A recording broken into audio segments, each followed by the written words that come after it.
बिस्मिल्लाहिर्रहमानिर्रहीम। हम लोगों ने प्रोबेबिलिटी की कुछ बेसिक रूल जो हैं वो इंट्रोडक्शन में देखे थे और उसके बाद फिर हम लोगों ने थोड़े से एक्सपेरिमेंट्स वगैरह करके भी उनको देख लिया।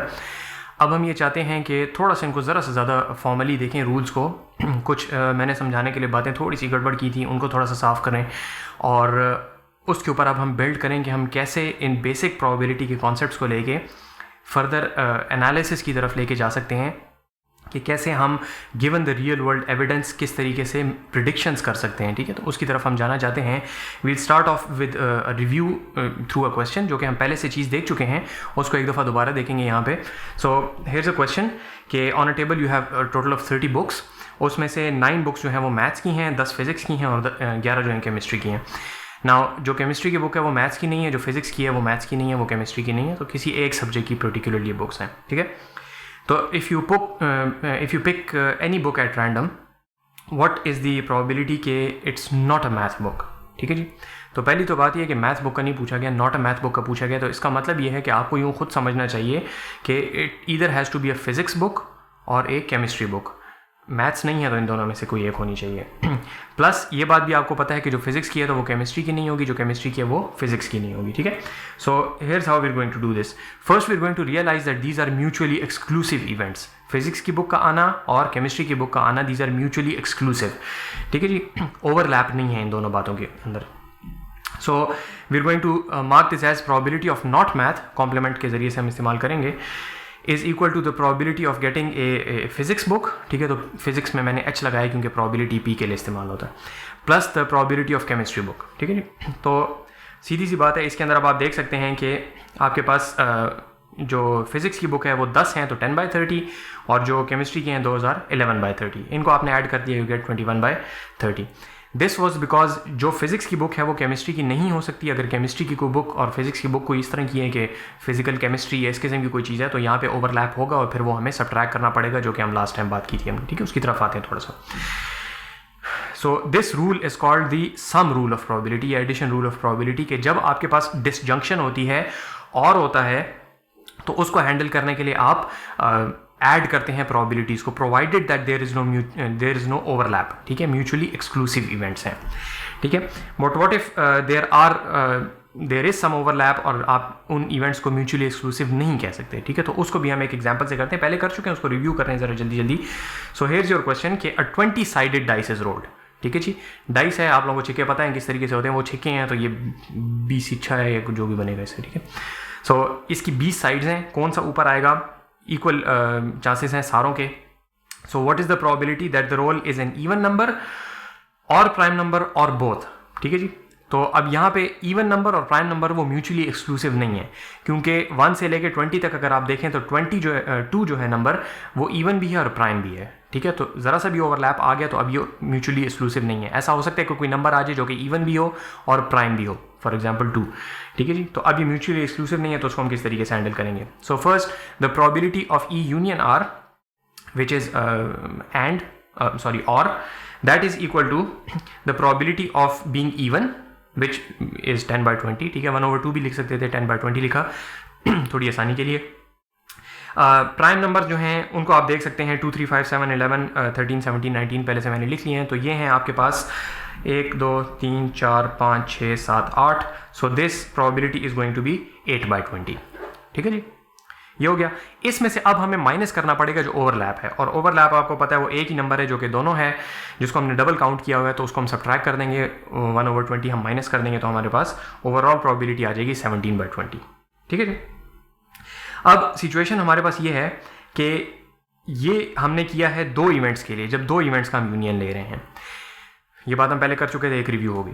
अब इशू ये है कि जब आपके पास 3 इवेंट्स का आप यूनियन लेते हैं तो क्या होता है, तो अगेन मैथमेटिक्स की साइड से if you come from set theory तो इसकी काफ़ी लंबी तफसील होती है, किस तरीके से करेंगे। मैं आपको एक बेसिक सी हिंट दे देता हूँ और फिर हम आगे चलेंगे कि you have a principle called the inclusion exclusion principal.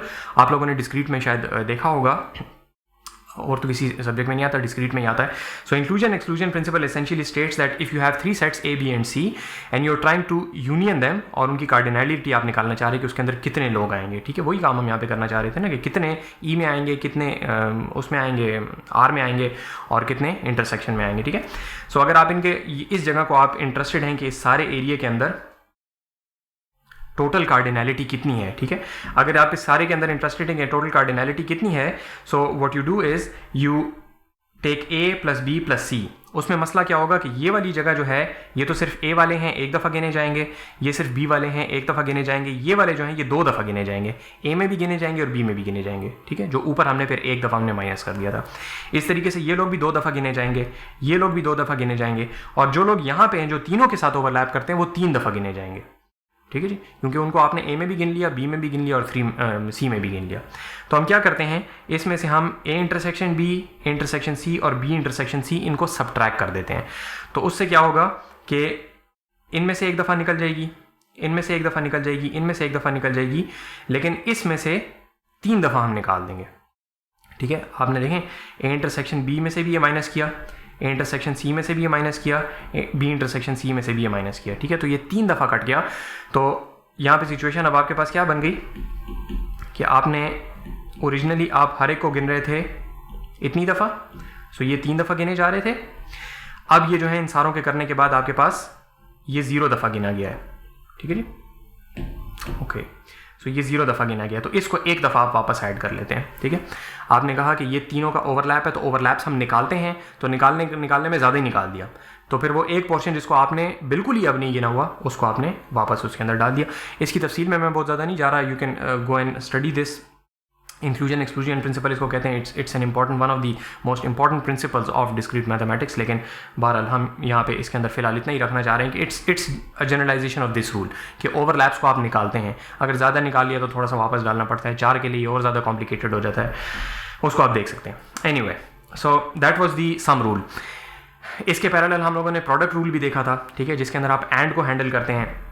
So 2 coin flips हम लोगों ने देखा था कि the probability of being both being heads, उसके लिए हमने probability of first being head को मल्टीप्लाई किया था probability of second being head के साथ, और वो सीधा हमने मल्टीप्लाई इसलिए कर दिया था क्योंकि ये दोनों एक दूसरे के साथ इनडिपेंडेंट थे, ठीक है। ज़रा तवज्जो से यहाँ पे देखें, पहले मैंने बात थोड़ी सी घुमा फिर आगे की थी, अभी साफ सुथरी बात कर रहे हैं, अब एग्जैक्ट डेफिनेशन हम करने लगे इंडिपेंडेंस की।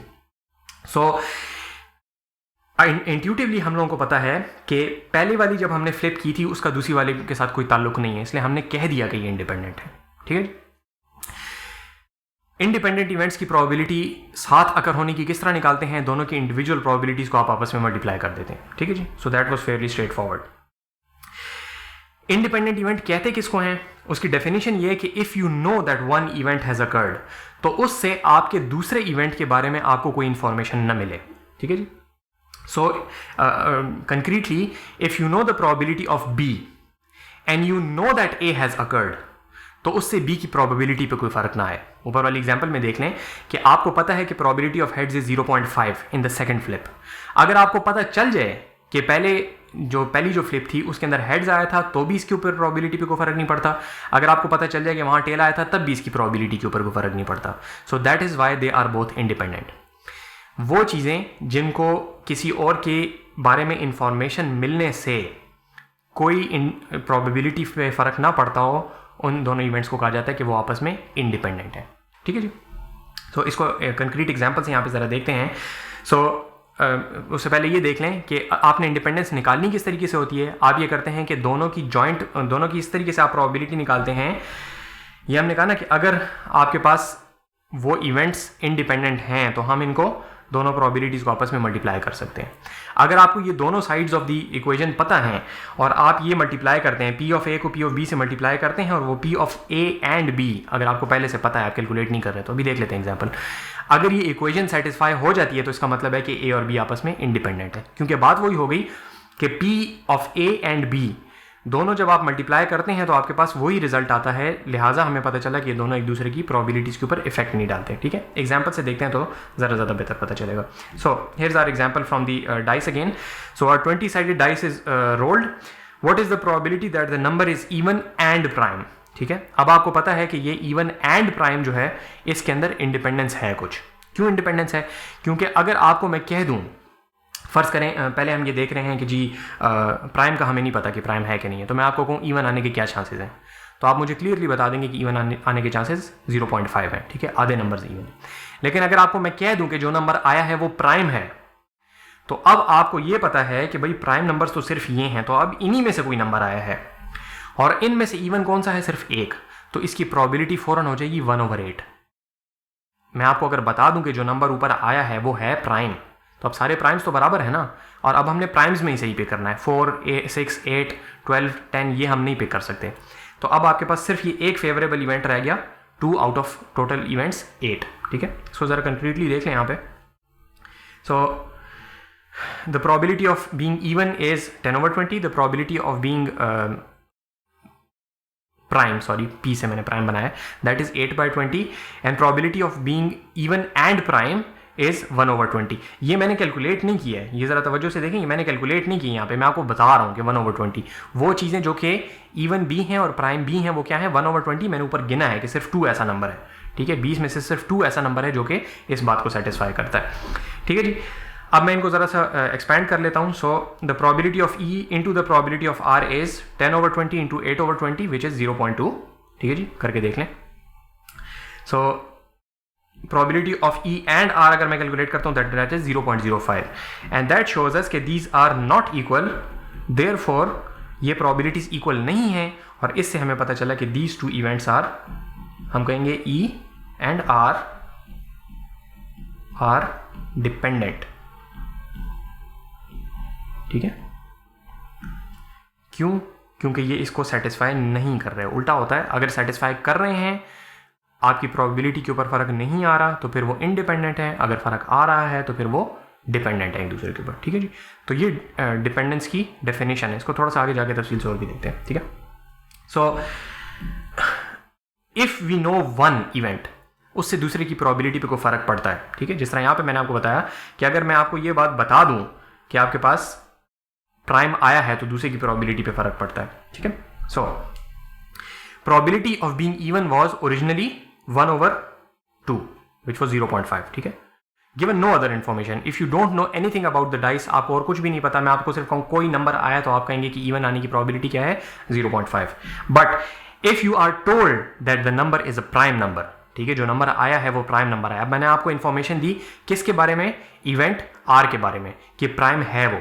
ठीक है, जैसे ही मैंने आपको बता दिया तो अब आपको क्या पता चला कि probability of being even goes directly to 1/8। ठीक है, ऊपर से हमने करके देख लिया 1/8 वो क्यों है, क्योंकि सिर्फ एक ऐसा नंबर है उन 8 प्राइम्स में से जो कि इवन भी है। ठीक है, और आया प्राइम ही है। मेरे आपको ये बताने के बाद कि वो प्राइम नंबर ही है, अब 8 नंबर बच गए और उन 8 में से सिर्फ एक 2 है जो कि इवन भी है, तो अब इसकी प्रोबेबिलिटी इट ड्रॉप्स। ठीक है, इट्स नाउ लेस लाइकली। तो मैंने आपको कोई ऐसी इंफॉर्मेशन दी जो कि इस इवेंट ई के साथ ताल्लुक नहीं रखती थी, आर के साथ ताल्लुक रखती थी, लेकिन आर की बात जब मैंने आपको बताई तो आपको यह भी पता चल गया कि ई की प्रोबेबिलिटी चेंज हो गई। ठीक है, अगेन इसको 6-7 दफ़ा मैं बोलूँगा। आज का ये जो लेक्चर है, ये वीडियो है, ये सारी इसी के बारे में। Okay, so how do we write this, कि मैंने आपको एक इन्फॉर्मेशन दी है और उस इन्फॉर्मेशन की वजह से प्रोबेबिलिटी के ऊपर फ़र्क आया। So we say the probability of E given R.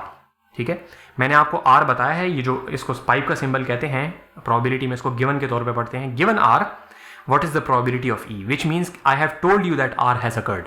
ठीक है, so this is how you write this. What is the probability of event E given that, ये इन्फॉर्मेशन, इसके बाद की जो इन्फॉर्मेशन, given that के बाद की जो इन्फॉर्मेशन आ रही है वो उसके अंदर कोई ifs and buts नहीं है, वो मैंने आपको बता दिया। This event is already known to have occurred. R तो है, प्राइम नंबर तो आ गया है, अब आगे बात करें कि इवन होने की प्रोबेबिलिटी क्या है। ठीक है, सो इस इंफॉर्मेशन के अंदर आप आ जाएं। यहाँ पे हमने बात की थी कि एक वेन डायग्राम अगर आप बनाते हैं तो इसमें मैंने आपको जब बता दिया कि आर अकर हो गया है तो ये वाला पोर्शन है जो कि अब बच गया। ठीक है, इससे बाहर वाली जितनी चीज़ थी वो थी सारी की सारी नॉट आर, के आर नहीं अकर हुआ, विच मीन्स के जो नंबर आया वो प्राइम नहीं था। जब मैंने आपको बता दिया कि आर इतनी ही जगह पे है तो अब आप ये नहीं कह सकते कि भाई हो सकता है ये जगह अकर हुई हो सकता है, वो सकता है नहीं। That is the end of the story. मैंने आपको बता दिया कि आर तो है, प्राइम नंबर तो वो है। आप ये भी आप अगर ये सोचते हैं कि भाई क्या पता 15 है, भाई 15 नहीं आ सकता, मैंने आपको बता दिया कि प्राइम नंबर है। तो जो नॉन प्राइम्स हैं उनकी probability is now 0, they are definitely not occurring, exactly 0 probability, और प्राइम होने की प्रोबेबिलिटी इज एग्जैक्टली 1। ओके, इसको थोड़ा सा और देखें। ठीक है, काफ़ी दफ़ा ये बात करूँगा, थोड़ा सा बोर हो जाएंगे, लेकिन इसको समझें, it's of fundamental importance. Probability के एक्सियम्स थोड़ा सा रिकॉल करें, हमारे पास क्या थे, दो बेसिक एक्सियम्स थे कि 0 से 1 के दरमियान में होना चाहिए और सम किसी भी चीज़ का जो कि डेफिनेटली अकर हुई है, ठीक है, which was the whole universe, everything that can happen, उसकी प्रोबेबिलिटी का जो सम है वो क्या आना चाहिए, 1 आना चाहिए, ठीक है। यहाँ पे जाएं, देखें, so now all we know from the given information is that R has occurred, ठीक है, प्राइम हो चुका है। So this is now our new world view, ठीक है। हमारा नया वर्ल्ड क्या है कि सिर्फ जो चीज एग्जिस्ट करती है दैट इज वो आर का बबल, ठीक है। आर का जो सर्कल है आपके पास सिर्फ वो एग्जिस्ट करता है, बाकी सारी की सारी चीजें नहीं है, ठीक है। इस बात पे अच्छे से समझ आ गई है तो फिर आगे चलें, वरना इसको तअम्मुल से पहले देखें कि आर अकर हो चुका है, आर इज नाउ डेफिनेट, उसके अंदर इफ्स एंड बट्स नहीं है, चांस की बात नहीं है, क्योंकि मैं आपको इन्फॉर्मेशन दे रहा हूँ कि आर अकर हो गया है, ठीक है। गलती की बात हम नहीं करें, गलती होगी तो फिर हम गिवन आर नहीं कहेंगे, मैथमेटिक्स है, इसके अंदर आपको बता दिया तो बस बता दिया, ठीक है, okay. So now R is our new universe, और यूनिवर्स की जो प्रोबेबिलिटी होती है दैट इज ऑलवेज 1, ठीक है, ये आपको पता है, पूरी यूनिवर्स की मिला के प्रोबेबिलिटी होती है 1। There is no not R now, ठीक है, काफ़ी दफ़ा बोल चुका हूँ। R is definite which means that the probability of R has to be 1। जो चीज़ डेफिनेट है, probability की definition ये है कि something which is definitely occurring, which has definitely occurred, which will definitely occur, उसकी probability होती है 1, ये definition है probability की। But हमारे पास जो R की definition थी that was 8/20, ठीक है, 8 प्राइम्स थे out of 20, उसकी probability थी 0.4। तवज्जो रखें ज़रा यहाँ पे, ज़रूरी बात है, इसके बगैर आपको बहुत सारे फंडामेंटल कॉन्सेप्ट जो है प्रोबेबिलिटी के अच्छे तरीके से समझ नहीं आएंगे, ठीक है, इसको अच्छे तरीके से समझें। The probability of R is 0.4 ऊपर से जो हम कैलकुलेट करके आए, but we want the probability of R to be 1। क्यों? क्योंकि हमने एक्सियम्स को सेटिस्फाई करना है। ये जो एक्सियम है हमारे पास, इसको हमने सेटिस्फाई करना है। आर ही है, नॉट आर तो सिरे से एग्जिस्ट ही नहीं करता, तो अब उसका जो 0.6 था वो नहीं हो सकता। अब सारी प्रोबेबिलिटी आर की ही है, लेकिन हमने जो प्रोबेबिलिटी अभी तक आर की कैलकुलेट की हुई है दैट इज 0.4। तो यूनिवर्स की प्रोबेबिलिटी 0.4 नहीं हो सकती, यूनिवर्स की probability has to be exactly 1। So the problem now we have is कि our math does not work. हमने कहा था कि प्रोबेबिलिटी, पहले बताया था एक्सियम्स की जस्टिफिकेशन नहीं है, सब लोगों ने वो माना हुआ है, अब मानने के बाद हम उनको मानना पड़ेगा, ठीक है। तो probability of definite things has to be 1, हमारे पास आ रही 0.4, हमारी मैथ्स काम नहीं करी, हमारा एक्सियम खराब होगा तो हम उसको फिर प्रोबेबिलिटी कह नहीं सकते, हमने उसको कहना प्रोबेबिलिटी है, लिहाजा we have to convert this probability somehow into the probability of 1, ठीक है। So how do we do that? तवज्जो से देखें, we simply take the probability of R and we somehow change it so that it becomes R, it becomes 1. We take the probability of R and we change it somehow so that it becomes 1. अभी तक थी 0.4, तो हम क्या करेंगे, now this is kind of a trick, ठीक है, it's a hack to make our maths work, ठीक है। हम क्या करेंगे,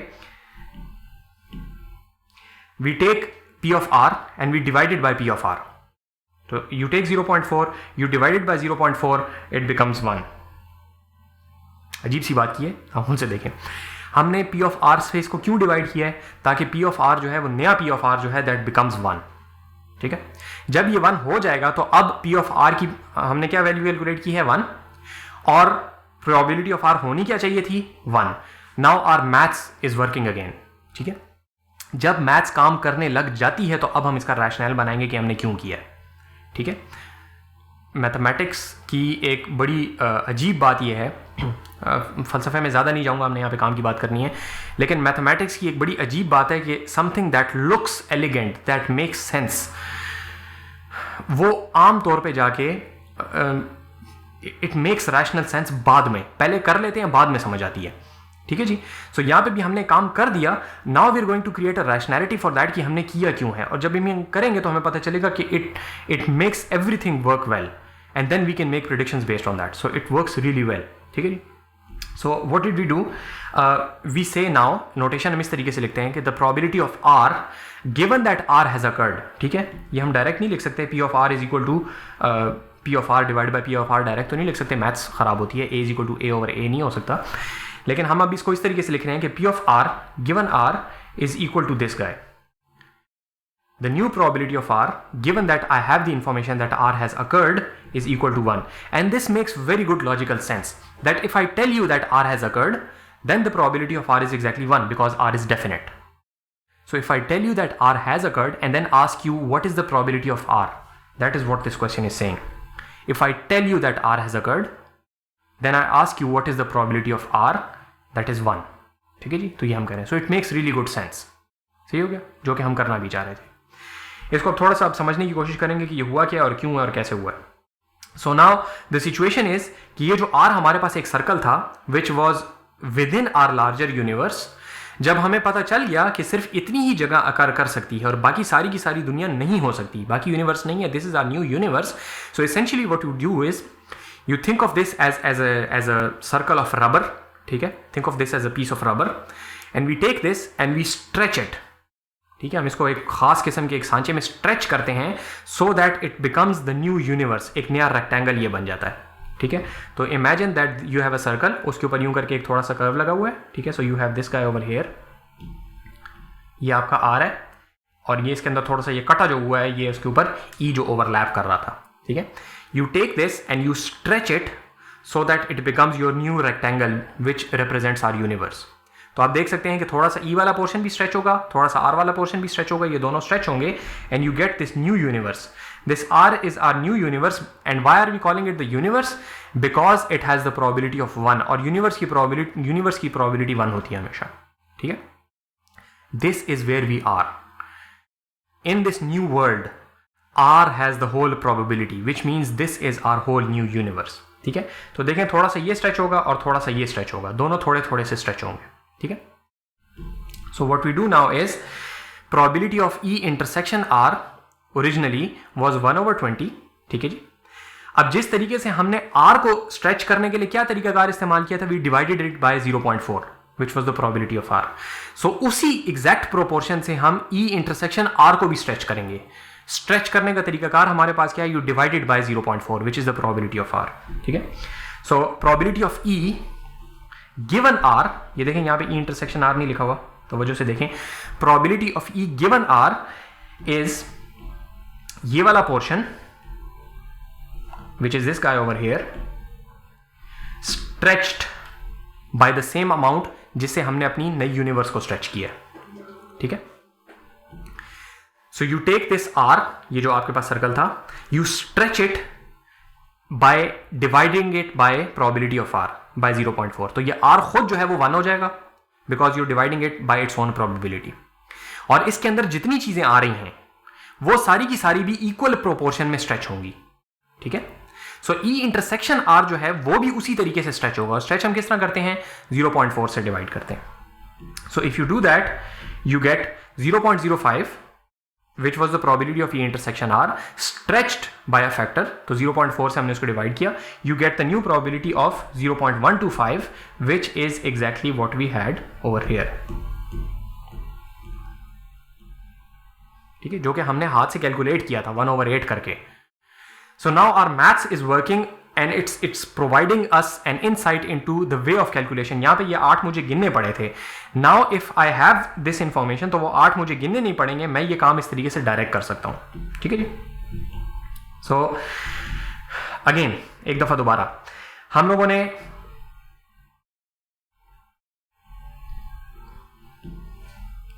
ये R लिया, इस R को हमने स्ट्रेच किया. स्ट्रेच याद रखें किस तरीके से कर रहे हैं, वी डिवाइड बाय 0.4. क्यों स्ट्रेच किया, बिकॉज इस सर्कल की प्रोबेबिलिटी शुड बी 1 और अभी इसकी प्रोबेबिलिटी 0.4 है. तो 0.4 divide by 0.4 will turn it into 1. ठीक है, जब हम इस सर्कल को स्ट्रेच करेंगे तो इस सर्कल के अंदर जितनी चीजें हैं वो सारी की सारी स्ट्रेच होंगी. ठीक है, एक बलून लें छोटा सा, उसके अंदर 3 डॉट्स लगाएं, बलून को फुलाएं तो वो डॉट्स भी एक दूसरे से दूर जाएंगे. ठीक है, हर part of the balloon is going to expand. तो इस तरीके से ये आर को जब आप एक्सपैंड करेंगे तो ये पोर्शन भी एक्सपैंड होगा, ये पोर्शन भी एक्सपैंड होगा. तो हर एक कितना एक्सपैंड हो रहा है, डिवीजन बाय 0.4 के हिसाब से एक्सपैंड हो रहा है. तो जिस तरीके से हम लोगों ने पूरे आर को एक्सपैंड किया है उसी तरीके से ई इंटरसेक्शन आर को भी हम लेते हैं और उसको हम डिवाइड बाय 0.4 करते हैं, तो it gives us the new probability. और ये हमारे पास क्या प्रोबेबिलिटी है, ये वाली जो चीज है हमारे पास क्या प्रोबेबिलिटी है, what is the probability of E given that R has occurred. तो वो क्या है कि the probability of E and R both occurring, so this portion over here, except now we are going to stretch it so that the new probabilities are going to work. ठीक है, नई universe के हिसाब से आपकी probability काम करे. ठीक है, तो एक दफ़ा दोबारा भी बताता हूँ, ये बहुत ज़्यादा ज़रूरी चीज़ है। आमतौर पे जो इसका तरीकाकार किया जाता है वो ये इक्वेशन बताई जाती है, ठीक है, and you do the calculations और फिर ये काम हो जाता है, ठीक है। सो इट वर्क्स वेरी वेल। लेकिन ये इंट्यूशन बहुत ज़्यादा ज़रूरी है, क्योंकि कल को जाके इसके ऊपर हम लोगों ने almost like half of machine learning इसके ऊपर हम लोगों ने बिल्ड करनी होती है, ठीक है जी। तो इसकी इंट्यूशन मैं आपको देने की कोशिश कर रहा हूँ, इसलिए थोड़ी सी ये चीज़ कॉम्प्लिकेटेड लग रही होगी। जब आप इसको मैथमेटिक्स करते हैं तो यू विल रियलाइज कि this equation works very well. Mathematically it's very simple, you just divide by the probability of the given वाला event. But why does it work, उसकी इंट्यूशन के लिए हम ये सारी बहस कर रहे हैं, ठीक है। So now our equation is that the probability of event A given B is the probability of their intersection rescaled by probability of B। तो ये रीस्केलिंग हम लोगों ने क्यों की है? ये रीस्केलिंग हमने इसलिए की है ताकि हमारी प्रोबेबिलिटी का एक्सियम जो है वो खराब ना हो। इसकी कोई जरूरत नहीं थी हमें, ठीक है। अगर हम उसको 0.4 पे छोड़ देते, उसको वहीं छोड़ देते, बात रेशोज है ना एक दूसरे के साथ, कोई फर्क ना पड़ता। लेकिन हमारे प्रोबेबिलिटी के एक्सियम्स काम नहीं कर रहे थे, इस वजह से हम लोगों ने ये काम किया है कि हमने उसको डिवाइड किया है उस प्रोबेबिलिटी ऑफ बी पे, ताकि ये सारे स्ट्रेच होकर यूनिवर्स की प्रोबेबिलिटी 1 हो जाए। और यूनिवर्स की प्रोबेबिलिटी जब 1 हो जाएगी तो फिर हम ये कह सकते हैं कि इसके अंदर हर पोर्शन की प्रोबेबिलिटी कितनी है, ठीक है। यही बताना चाहती है ना आपके पास प्रोबेबिलिटी कि यूनिवर्स के 1 में से इसका कितना हिस्सा है, इसका कितना हिस्सा है, ठीक है। तो universe now B is going to be 1, और उसके हिसाब से हमने जो स्ट्रेचिंग की है वो आपको बताएगा पोर्शन हर एक के। This is called conditional probability. क्यों? क्योंकि इसमें एक कंडीशन मैं आपको बता रहा हूं, given this condition what is the probability of some other event occurring, ठीक है। So this is called conditional probability. इसकी एग्जांपल्स भी आगे करेंगे, नेक्स्ट वीडियो भी इसी के ऊपर है, इसको अच्छे तरीके से हम देखेंगे। But we want to take this and kind of rationalise it, ठीक है, थोड़ा सा और इसको ज़रा समझें। इसके अंदर कुछ इंपॉर्टेंट बातें हैं, वो ये है कि probability of A given B is equal to probability of A intersection B divide by probability of B. So this first portion is what is the probability of A given that B has already occurred. सो B हमें पता है definitely कि पहले से हुआ हुआ है, ठीक है। सो probability of A intersection B is probability of A and B both occurring, ठीक है, जो कि हम पहले से करके आए हैं बात। और बी तो हमें पता है कि पहले से हो चुका है, तो सिर्फ इसमें एसेंशियली ए ही है, ए की बहस हो रही है, बी तो हो चुका है। लेकिन इस इंटरसेक्शन से हमारे पास कौन सा पोर्शन आ रहा था? वो हमारे पास ये वाला पोर्शन आ रहा था जिसके अंदर हम एक्चुअली इंटरेस्टेड हैं, ठीक है। सो वो वाला पोर्शन, और उसको हमने कर लिया, नॉर्मलाइज कर लिया, सो दैट प्रोबेबिलिटी के एक्सियम्स जो हैं वो काम करें, ठीक है। समझ आ रही बात की? तो this is essentially our conditional probability. So in general probability of any event given B is that you are transported to a new universe, ठीक है। एक न्यू यूनिवर्स के अंदर आप चले गए हैं जिसके अंदर B is already true, you know that B has occurred, ठीक है जी। Normalization is only necessary for making axioms of probability work। Axioms of probability काम करेंगे तो हम प्रोबेबिलिटी के आगे सारी इक्वेशंस इस्तेमाल कर सकते हैं, sum rule, condition rule, product rule, वो सारी चीज़ें हम तब काम कर सकती हैं जब प्रोबेबिलिटी के एक्सियम्स होल्ड करेंगे, ठीक है, क्योंकि उसके ऊपर हमने इमारत खड़ी की हुई है। अगर वो काम नहीं करेंगे बाकी सारी चीज़ें भी काम नहीं करेंगी, ठीक है। इस वजह से हमने उसको चीज़ को बराबर बनाया। अदरवाइज जो आपके पास जो 0.125 है, दैट इज सेइंग कि 1 अगर आपकी यूनिवर्स है तो उसमें से 0.125 जो है मेरा हिस्सा है, ठीक है जी, या 0.05 जो है आउट ऑफ 4 वो मेरा हिस्सा है। तो ये दोनों रेशियोज बराबर हैं, ठीक है। अगर आप ये कहते हैं ना कि पूरी यूनिवर्स इज 0.4, आर इज 0.4, उसमें से 0.05 मेरा हिस्सा है, this is equivalent to saying कि पूरी यूनिवर्स इज 1 और उसमें से 0.125 मेरा हिस्सा है, ठीक है। हमने शुरू में ये बात की थी कि प्रोबेबिलिटी को 0 से 1 तक कहना हमारी अपनी जेब से हमने निकाला है, ठीक है। 0 से 1 तक प्रोबेबिलिटी को कहना हमने अपनी जेब से निकाला है। We could have called it from 0 to 10, we could have called it from 0 to 100, we could have called it from 100 to 200, ठीक है। चांस हमने स्पेसिफाई करना है, किसी भी तरीके से हम कर सकते थे। This just makes the mathematics work out very well. तो ये रेशो कहना कि 0.125 डिवाइडेड बाय 1 में से मेरा हिस्सा कितना है 0.125, this is exactly equivalent to saying कि 0.4 अगर टोटल है उसमें से मेरा 0.05 का हिस्सा है, ठीक है। These are completely equivalent. The problem is कि इस जगह पे यूनिवर्स की प्रोबेबिलिटी जो है वो 1 है, सो दिस इज फाइन। लेकिन अगर आप कहते हैं कि यूनिवर्स की प्रोबेबिलिटी 0.4 है तो दैट इज रॉन्ग। प्रोबेबिलिटी इस बात को मानती नहीं है सिर्फ, ठीक है। तो तहम्मुल से इस बात को देखें। ये this is probably the most important sentence in this whole lecture कि ये जो गिवन का सिंबल होता है ना, this tells you that you are now transported to a new universe in which not B does not happen, not B exist नहीं करता, there is no not B, everything is held within B। अब आपने जो भी बात करनी है वो इस B के अंदर अंदर आपने बात करनी है। So for instance if you have a diagram over here in which you have this B and you have a C over here, and I ask you what is the probability of C given B, you can immediately say 0. क्यों? क्योंकि C का B के साथ कोई overlap नहीं है. ठीक, अगर B अकर हो चुका है तो C उससे बार बार है, वो नॉट B के अंदर है, it simply cannot occur. ठीक है, so you are transported to a new universe and if you put it in the formula, डाल के देख लें, it is also going to work out. ठीक है, तो यहां तक वो बात है हमारे पास, हमने एक्सप्लेन जो की है. This is the most important, probably I guess the most important equation in the probability course. ठीक है, this is of fundamental importance. इसी के ऊपर हमारी तकरीबन सारी की सारी फ्यूचर में जितनी हम प्रोबेबिलिटी के ऊपर काम करेंगे, हर एक में कहीं ना कहीं इसका हाथ होगा. इसलिए मैंने इतनी तफसील से इसकी इंट्यूशन आपको दी है कि it's not sufficient to just look at this equation and say yes, the maths works out. You need to realize why this maths is going to work out, and the reason for that is you are transporting yourself to a different universe in which B event has already occurred. और बाकी सारी probabilities अब इस occurrence के बाद हम calculate करेंगे. कैसे कैलकुलेट करेंगे? जो B के अंदर आ रहे हैं, which means कि उनकी इंटरसेक्शन कुछ ना कुछ B के साथ है, वो हम लेंगे और फिर हम उनको रीस्केल करेंगे ताकि वो एक्सियम्स को होल्ड कर सकें. ठीक है, इस चीज़ को आगे अब जाके हम थोड़ा सा अप्लाई करेंगे ताकि थोड़ा सा और इंटरनलाइज आ जाए, आपको ज़रा बेहतर तरीके से समझ आ जाए. तो नेक्स्ट वीडियो में इसको हम अप्लाई करते हैं और उसके ज़रिए से हम एक बहुत कंक्रीट और बहुत ज़्यादा ज़रूरी रूल जो है वो एक डिराइव करते हैं इसके ज़रिए से.